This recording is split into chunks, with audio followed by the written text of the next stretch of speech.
to some other stories, and some pharmacists are threatening to sue the health ministry for non-payment of their allowances after completion of their one-year mandatory housemanship. According to them, all efforts to get the ministry to resolve their demands have not yielded the expected results, forcing them to give legal notice. Dr. Prince Alex Apiaje is leader of the group and join me for a quick introduction on this matter. Dr. Apiaje, you're welcome. So what exactly is the story here? You've worked, you've not been paid. If you can help us to understand what this housemanship allowance is about and how come you've not been paid after a year of work. Thank you. So as pharmacists, when you are done with school, you have to write a professional exam that is by the Pharmacy Council. And then when you pass, by law, you are mandated to do a one-year housemanship, just like our medical counterparts. And so what happens is that during this 1 year, you are supposed to serve, just like how other university graduates will do their national service. And we are basically under the Ministry of Health. So the Ministry of Health is supposed to pay us. And after that year, you get migrated from your professional license to your permanent register. So it is only after that you can fully qualify to be a pharmacist on the permanent register. But before that, you are only on a provisional register. Yeah, so basically that is the process that happens after school. So meaning you went through the housemanship for a year and no allowance came? Pardon? I lost you for a bit. I asked, so you went through the entire housemanship period and did not get the required remuneration? No, please. So we went through the whole, we finished in May this year. So the whole housemanship period, we were not paid even 1 cedi. And how much were you expected to earn? Hello, Dr. Apiaje. I think the network keeps going away. Yeah. My apologies. So basically, we are supposed to get a little about 3,500 per month. And so that's times 12 months, and then times the number of people in the class, that's 320. That's just about 13,440,000 in all for everybody in the class. And what explanation is the ministry providing for their inability to pay? So from the ministry, they are complaining of inadequate funds. As in, Ghana is struggling economically, and so the ministry is saying that they don't have enough funds. They don't have enough funds to give us clearance from the Ministry of Finance so that we can be paid. And so technically, Ministry of Finance hasn't cleared us. That's what we get from them. So, but then we've done this for 12 months, and we are done. At least we don't even have any official documents to prove that we did this. There are some people that would want to go outside the country for further studies and other things, and they are being required to present a proof of at least completing this housemanship. And there's nothing to show apart from the fact that the hospitals can attest that we were there and we did a diligent job. So apart from the fact that you work and didn't get the required allowance or pay, you don't also have a certificate to prove that you actually did the housemanship? So technically, they don't give a certificate after the housemanship, just that you are migrated to the permanent register. But because usually you get a clearance, and then it will follow with an appointment letter. So at least anywhere you go, you can provide your appointment letter to say that you worked here because this is your appointment letter. We don't have any of that, but we are done with our 12 months mandatory housemanship. Yeah. And they've not indicated, even though they've told you that they have financial difficulties, they are waiting for clearance from the Ministry of Finance, they are unable to tell you when this can be resolved? Yes, they are unable to tell us when. The last time, I think on 1st June, we had is it 1st June or 3rd June, one of them, we had a meeting. And the representative from Ministry of Health said that they've written to Ministry of Finance to give us our money in bulk. I asked when that is possible, and I was told that they cannot give us a time because the Ministry of Finance doesn't know the time that it would be okay to give us this clearance. And you don't accept this? We do not accept this because, Ghana has been very hard. And you can imagine what it took people to go through the whole 12 months, going to work every day, sometimes doing 8 hours, 12 hours shifts, eating, taking transport without getting any remuneration. And for us to finish the 12 months with the increased cost of living right now, in fact, even between January to now, prices have skyrocketed prices have skyrocketed about 3 to 4 times. So you can imagine how people have managed all. In fact, by the time the money is given to us, it may have even lost its value, because you know that the amount of money I'm mentioning last year wouldn't be the same amount this year, and we are not even understanding when we'll be paid. And so looking at it, that means that even after October, November, we don't even know when we'll be paid. At least tell us something that, okay, you'll be paid in November or you'll be paid in October. Then we can at least sit down, relax, and wait for that date.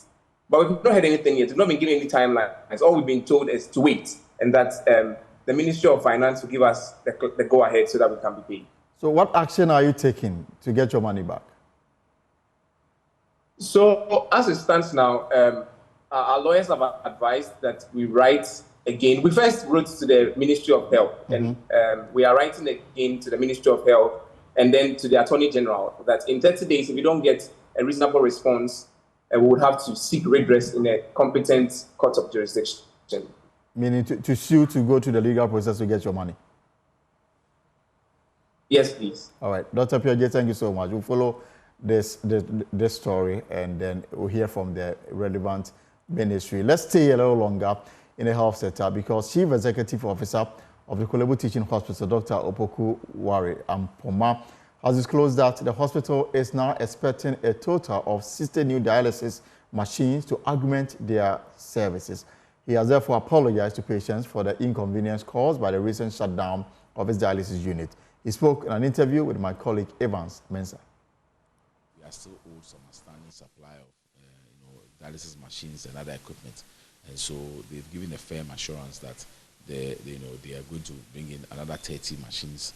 Also, in addition to the 30 you are getting, in addition to the 30 we are getting, from the Minister of Health.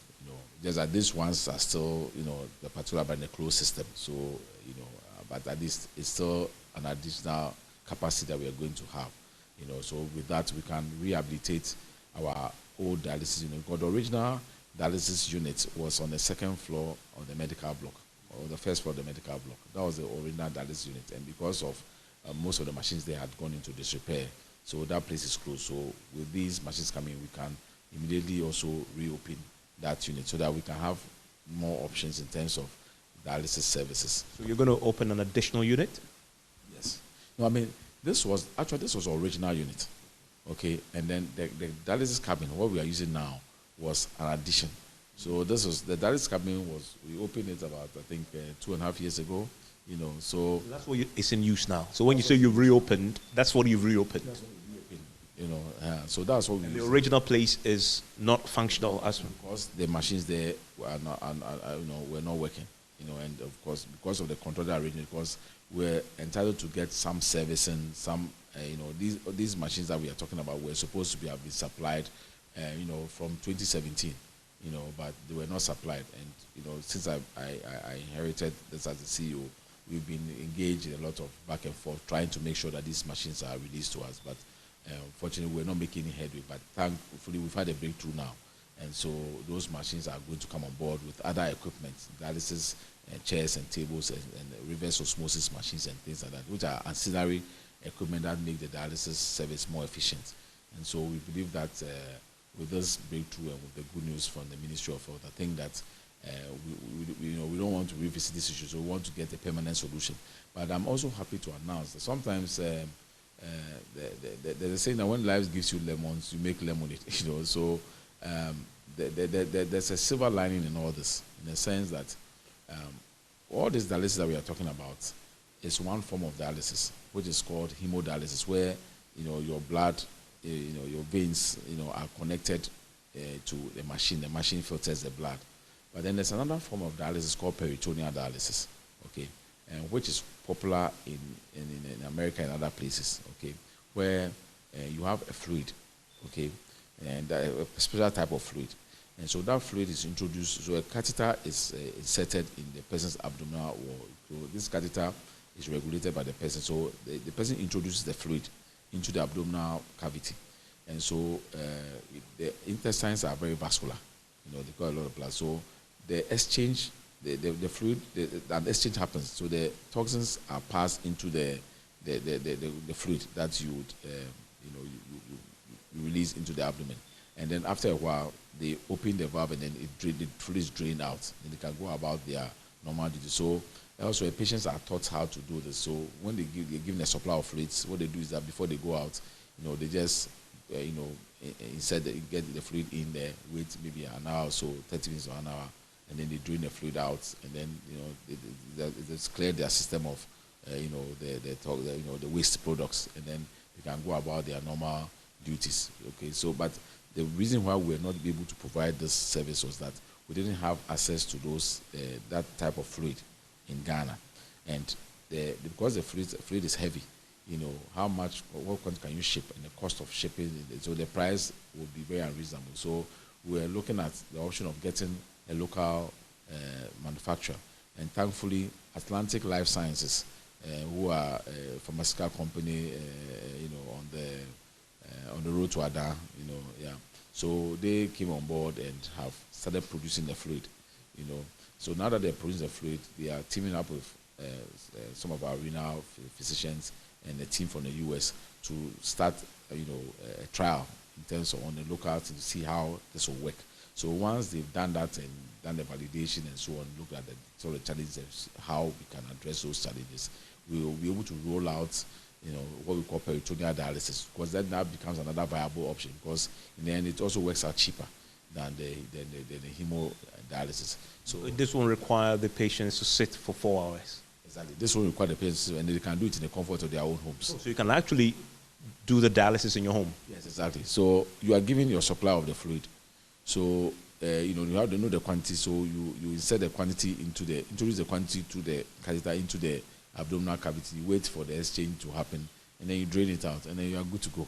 Okay. So of course there are some. Of course we have to make sure that the patients are well educated on how to do that and all. Of course patient selection is important and all. But this also gives us more options, so that not everybody has to now rush to a health facility and go and queue, to undergo dialysis. So that is the silver lining in all this.